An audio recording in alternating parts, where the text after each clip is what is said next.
માણસને ઓળખવા, માણસો જોડે સંબંધો રાખવા, કઈ વ્યક્તિને કયા કામમાં જોડવી, કઈ વ્યક્તિ પાસેથી કયું કામ લેવું, એમાં પ્રમુખ સ્વામી મહારાજ બહુ માહેર હતા.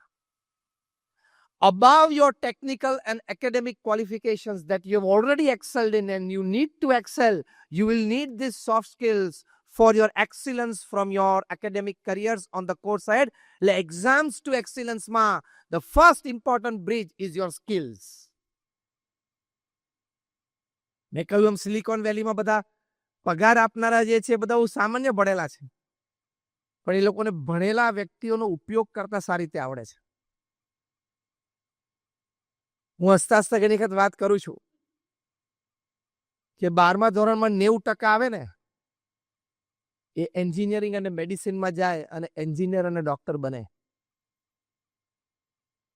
15% ઓછા આવે ને એટલે કે 75% આવે ને એ કોમર્સ ફિલ્ડમાં જાય, કંપની ખોલે અને આ બંને જણાને નોકરીએ રાખે.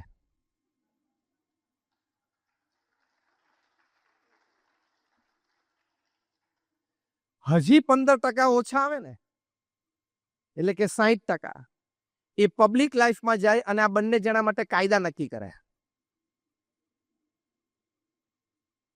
અને છેલ્લે હસતા હસતા કહું છું, just a joke, a casual light moment.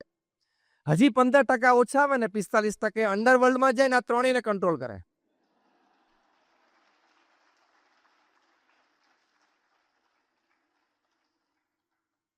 તમે તાલીઓ પાડીને રાજી થઈને 45-60 કેટેગરીમાં આવવાનો પ્રયત્ન ના કરતા. પણ જસ્ટ અ લાઇટર વર્ડ, મારે એ એમ્ફેસિસ કરવો છે કે skills are more important when it comes to achievements and excellence after your academic life, after your exams. Excellence માટે આ સ્કિલ્સ બહુ જ જરૂરી છે. અમેરિકાના એક બહુ જ મોટા બિઝનેસમેન હતા એન્ડ્રુ કાર્નેગી. એ જ્યારે in the last days of his life death bed ઉપર સૂતા હતા ત્યારે ત્યાં પશ્ચિમના જગતમાં એક રિવાજ છે કે કોઈ આવા મોટા માણસ હોય, પ્રતિષ્ઠિત હોય, જીવનના અંત સમયમાં હોય ત્યારે એના અંતેવાસીઓ હોય, અટેન્ડન્સ હોય, તો સાહજિક એમને પૂછે કે સર તમારી શું ઈચ્છા છે કે તમારા કોફિન ઉપર અમે શું લખીએ અથવા તમારા ટોમ્બ ઉપર અમે શું ઇન્સ્ક્રાઇબ કરીએ. ત્યારે એન્ડ્રુ કાર્નેગીએ કહ્યું કે તમે એવું લખજો મારા ટોમ્બ ઉપર કે here lies a man who during his lifetime employed and paid to people who were more intelligent than him. અહીંયા એક એવો વ્યક્તિ સૂતો છે જેને પોતાના જીવનકાળ દરમિયાન પોતા કરતા વધારે બુદ્ધિશાળી માણસોને પોતાને ત્યાં નોકરીએ રાખ્યા અને પગાર આપ્યો. એવું લખજો ને એવું લખેલું છે. એ શેનાથી બન્યું? સ્કિલ્સથી. એટલે તમારી સોફ્ટ સ્કિલ્સ છે ને, which is these three things: your personality, your attitude, and your behaviors. It will count more than your academic qualifications.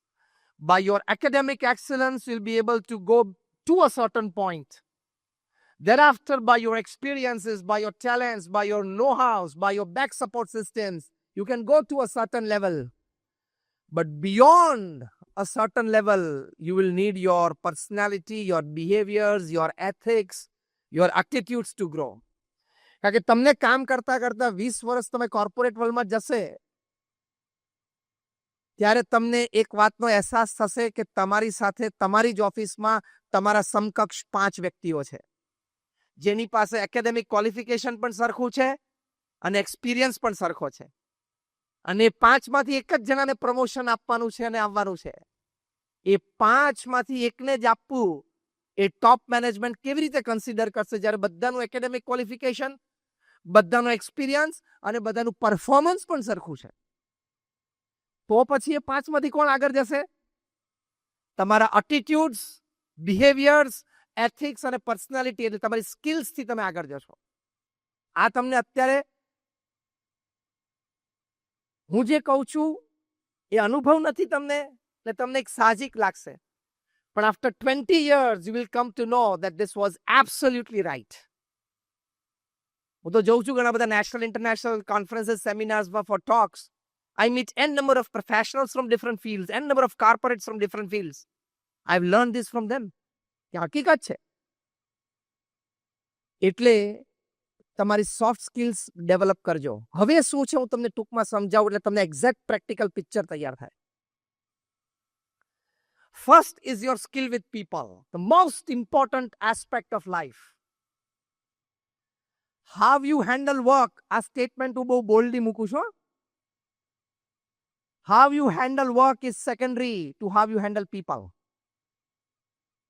આ લઈને જજો, આમ હૃદય ઉપર કોતરીને જજો.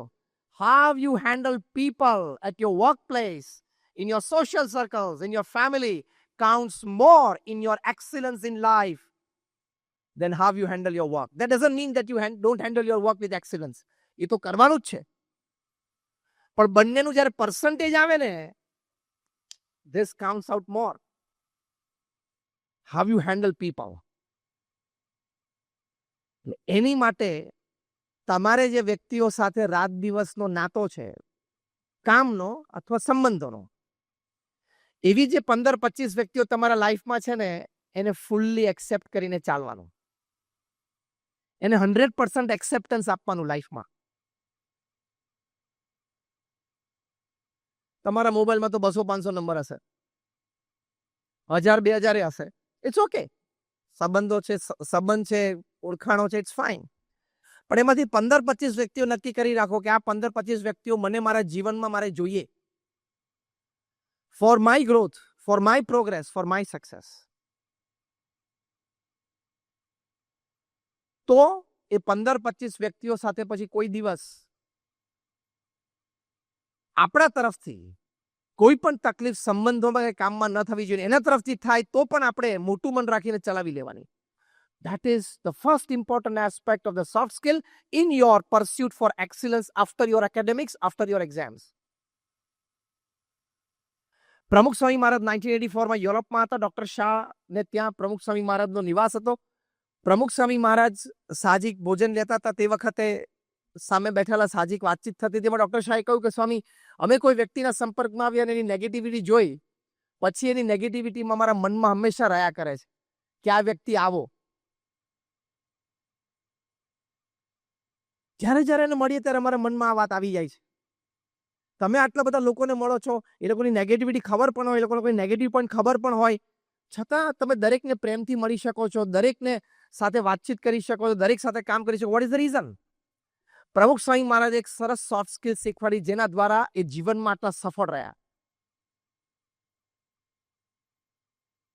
પ્રમુખ સ્વામી મહારાજે કહ્યું કે જે વ્યક્તિઓ સાથે આપણે કામ કરવાનું જ છે, નક્કી જ છે કે હવે અહીંયા ઓફિસમાં આવ્યો એટલે this are the 5-7 people, 10 people, 25 people at my work place. મારે બધા સાથે કામ કરવાનું છે, દિવસમાં 8 કલાક રહેવાનું છે. જે વ્યક્તિઓ સાથે જીવનમાં આપણે પર્સનલ રિલેશન્સ છે, as a friend, as a neighbour, as a relative, as a cousin, whatever, એવી વ્યક્તિઓ સાથે તમારે ફૂલ એક્સેપ્ટન્સ એટીટ્યુડ રાખવાનો કે એ વ્યક્તિમાં કદાચ વધારે અવગુણ હોય ને ગુણ ઓછા હોય તો પણ એના અવગુણ નહીં જોવા અને ગુણનો જ સ્વીકાર કરવાનો. તો તમે સાથે રહી શકશો, તો તમે સાથે કામ કરી શકશો. નહીં તો પ્રોબ્લેમ્સ. જેની સાથે તમારે 8 કલાક કાઢવાના જ છે, હવે નક્કી જ થયું છે, તમે ત્યાં જોબ લીધી જ છે ને 8 કલાક કાઢવાના જ છે, પછી તમે તમારા ડેસ્ક ઉપર બેઠા બેઠા કહો કે આ પેલો આવો, પેલો આવો, પેલો આવો, તો તમને એની સાથે કામ કરવામાં મજા નહીં આવે. અને મજા નહીં આવે ને એટલે સારા આઈડિયાઝ પણ ક્રિએટ નહીં થાય અને પરફોર્મન્સ ઉપર પણ ઇફેક્ટ આવશે. This is a 100% reality. એને એક્સેપ્ટ કરે ને ભાઈ હવે એને જુઠ્ઠું બોલવાની આદત છે અને ખોટું રિપોર્ટિંગ બોસ નહીં કરે છે, મારે આ 2 વસ્તુથી એનામાં ધ્યાન રાખવાની છે. બાકી મારી સાથે જે કામ કરવાનું છે એમાં એક્સેલન્ટ પરફોર્મન્સ મારે આપવાનું છે, તો હું આવી રીતે કામ કરીશ. એને નેગેટિવ્સ જાણીએ એનો વાંધો નહીં, પણ don't allow the negatives of the person you are associated with to come on the fore, to come in the front and take control of your behaviors with him. આ અગત્યનું છે. અમને 1200 જણાને પ્રમુખ સ્વામી મહારાજે દીક્ષા આપી. The range is from an ordinary Adivasi youth to a Harvard double graduate. બહુ મોટી રેન્જ છે. પણ હવે પ્રમુખ સ્વામી મહારાજને અમારા 1200 સાથે બધા સાથે ફાવે, બધા સાથે કામ કરી શકે. એમની વર્કિંગ રેન્જ કેવી કહેવાય? તમને ચપરાસી જોડે પણ કામ કરતા આવડવું જોઈએ અને સીઓ સાથે પણ કામ કરાવવું જોઈએ. એ skills which is called relationship skills, soft સ્કિલ્સમાં પહેલી આ છે.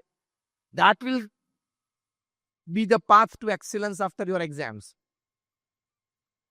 અમે 1200 સંતો છે, એમાંથી 750 થી પણ વધારે સંતો graduates, post graduates, chartered accountants, doctors, engineers છે. એમાંથી 150 થી પણ વધારે સંતો બોર્ન અમેરિકન અને બ્રિટિશ સિટીઝન છે. અમારા 50 થી પણ વધારે સંતો they have studied in Harvard, Stanford, Carnegie melon, Yale એવી ઇન્સ્ટિટ્યૂટ્સમાંથી ભણ્યા છે, ડબલ MBAs થયા છે. અમારા ઘણા બધા સંતો 22-25 વર્ષની ઉંમરે લાખ, $1.5 લાખ, $2 લાખનો સેલેરી છોડીને સંત થયા છે. અને એવા પણ સંતો છે જે 2 ચોપડી ભણેલા છે અને આદિવાસી વિસ્તારમાં મોટા થયા, એવા પણ સંતો છે. We together are running the organization. We have inherited this very important soft skill from પ્રમુખ સ્વામી મહારાજ. આ તો મેં તમને હસતા હસતા એટલા માટે વાત કરી, આ બધા સંતોના બેકગ્રાઉન્ડ એજ્યુકેશન, તમને એમ ના થાય કે નહીં ફાવ્યું હોય, નહીં જામ્યું એટલે અહીં આવી ગયા.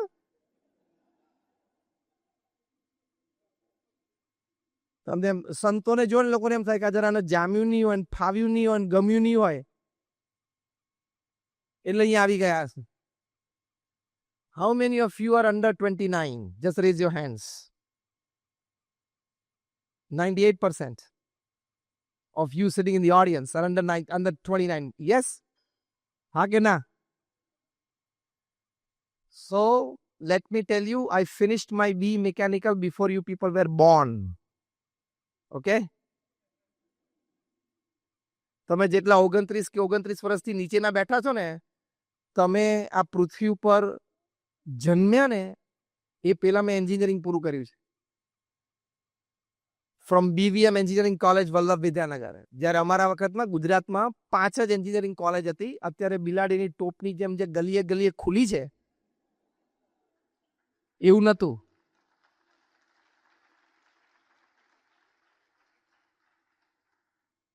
એટલે અત્યારે તમને જે 48%, 52%, 55% તમને એન્જિનિયરિંગમાં એડમિશન મળે છે ને એવું નહોતું.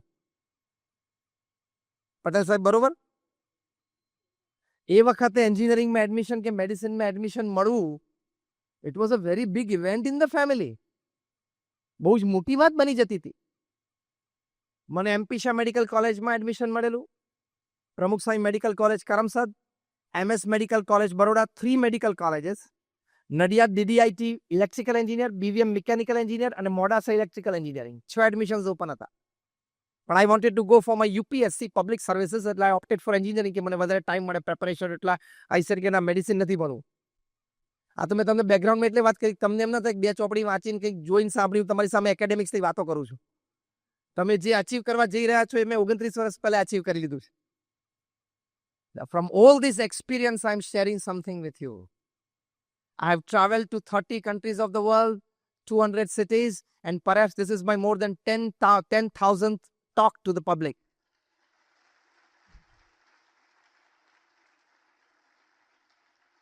And in the last 15 days, I traveled to 7 states, 17 cities, and delivered 20 talks. એટલે I am sharing something out of experience. બંને છે મારી પાસે, એકેડેમિક્સ પણ છે અને એક્સપિરિયન્સ પણ છે. એ તમારા સારા માટે હું વાત કરું છું. મારે કોઈ સ્વાર્થ નથી અને હું કોઈ પૈસા લઈને બોલતો નથી. I am talking since 29 years at national international platforms. I don't charge a single penny for my talks. It's my selfless service to society. એટલે તમારા સારા માટે હું વાત કરું છું.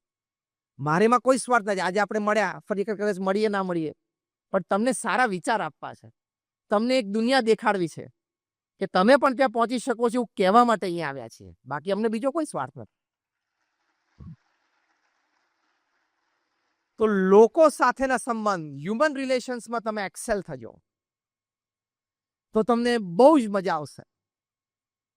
પ્રમુખ સ્વામી મહારાજ એકવાર ગાંધીનગરમાં હતા, અક્ષરધામ ઉદ્ઘાટન સમારોહ વખતે. એ વખતે બોમ્બે હોસ્પિટલના બહુ જ મોટા કાર્ડિયોલોજિસ્ટ ડોક્ટર ગુરુમુખ સાજનમલ સૈનાની, GS સૈનાની પ્રમુખ સ્વામી મહારાજને મળ્યા. He saw people meeting પ્રમુખ સ્વામી મહારાજ. પ્રમુખ Swami Maharaj used to meet 500 people a day, લોકોના પ્રશ્ન સાંભળે, સમાધાન કરી આપે. He met more than 2 million people in his lifetime personally and consoled them, solved their problems, and gave them a happy way of life.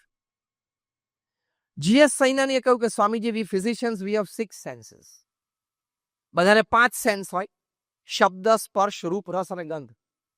GS સૈનાને કીધું કે પ્રમુખ સ્વામી મહારાજ, અમારે ફિઝિશિયન્સને 6 સેન્સ હોય. છઠ્ઠી સેન્સ અમારી એ હોય કે અમે લોકોની લાગણી, ભાવના, પ્રેમ સમજી શકીએ. But the way you were meeting people, the expressions on your face, the smile, the want to give attitude when you are meeting people. આ બહુ જ મોટી વાત છે.